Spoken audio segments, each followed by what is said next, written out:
Aujourd'hui, nous allons découvrir ensemble les compléments essentiels. Dans une phrase, certains compléments sont essentiels, c'est-à-dire on ne peut ni les supprimer ni les déplacer. Ces compléments font partie du prédicat.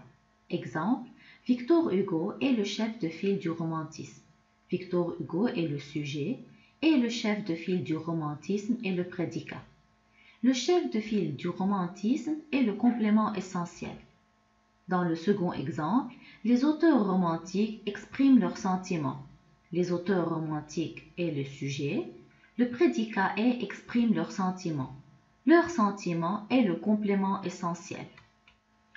Notons deux sortes de compléments essentiels. Le premier, l'attribut du sujet, le deuxième, les compléments d'objet. Commençons par l'attribut du sujet. Comme son nom l'indique, il donne des précisions sur le sujet par l'intermédiaire d'un verbe d'état. Vous pouvez lire les verbes d'état en bas de la page. L'attribut du sujet est un élément essentiel du groupe verbal. Il s'accorde en genre et en nombre avec son sujet. Exemple, ils sont accueillants. Accueillant est l'attribut du sujet il. Accueillant fait partie du prédicat, donc je ne peux pas le supprimer. Cet auteur me paraît intéressant. Intéressant est un adjectif attribut du sujet auteur et de même il fait partie du prédicat. Je ne peux pas le supprimer. Deuxième partie, les compléments d'objet. Les compléments d'objet sont des compléments du verbe. Ils font partie du prédicat.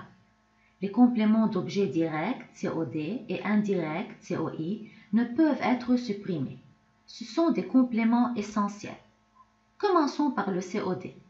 Le complément d'objet direct complète directement le verbe, sans l'intermédiaire d'une préposition. Exemple, nous apprenons le solfège. On pose la question suivante. Nous apprenons quoi? Le solfège. Le solfège est COD du verbe apprendre. Deuxième exemple, Émile appelle le médecin. On pose la question suivante. Émile appelle qui? Le médecin. Le médecin est COD du verbe appeler. Le COI. Le complément d'objet indirect complète le verbe par l'intermédiaire d'une préposition. Exemple, nous avons assisté à un concert. Dans cette phrase, on pose la question suivante. Nous avons assisté à quoi? À un concert. C'est un COI du verbe assister. Deuxième exemple, nous nous souvenons de ce concert. On pose la question suivante. Nous nous souvenons de quoi? De ce concert. C'est un complément d'objet indirect du verbe se souvenir. Le COS. Le complément d'objet second complète un verbe qui a déjà un COD ou parfois un COI. Il n'est pas toujours essentiel, c'est-à-dire on peut souvent le supprimer. Exemple, le marchand ambulant distribue des glaces à toute la classe. Dans cette phrase, on pose les questions suivantes. Le marchand ambulant distribue quoi? Des glaces, alors c'est un COD. À qui? À toute la classe, c'est un COS. Le complément d'objet direct, je ne peux pas le supprimer de cette phrase car il fait partie du prédicat. Tandis que le deuxième pronom, qui est le COS, je peux le supprimer car il est de moindre importance. Remarque, si on a deux COI dans la phrase, l'un est introduit par la préposition de et l'autre est introduit par la préposition à, le COI qui est introduit par la préposition à est appelé le COS. Exemple, elle parle de sa vie à sa sœur. À sa sœur, c'est le complément qui est introduit par la préposition à, donc c'est lui qui est le COS.